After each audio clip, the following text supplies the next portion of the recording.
मुंबईतील भाजपच्या माजी नगरसेवकांची धाकधूक वाढलेली आहे। मुंबईच्या 227 वॉर्डमध्ये भाजपने निरीक्षक नेमलेले आहेत।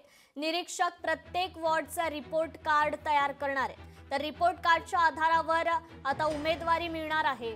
तरुण चेहऱ्यांकडे भाजपचं हे विशेष लक्ष आहे। निवडून येण्याच्या निकषांवरच तिकिटांचं हे वाटप केलं जाणार असल्याची ही माहिती आता समोर येतेय। महत्त्वाची बातमी आपण पाहतोय। मुंबईतील भाजपच्या माजी नगरसेवकांची धाकधूक वाढलेली आहे। मुंबईच्या 227 वॉर्डमध्ये भाजपने निरीक्षक नेमलेत। निरीक्षक प्रत्येक वॉर्डचे रिपोर्ट कार्ड तयार करणार आहेत। रिपोर्ट कार्डच्या आधारावरच आता ही उमेदवारी मिळणार आहे। तर तरुण चेहऱ्यांकडे आता भाजपचं विशेष लक्ष आहे।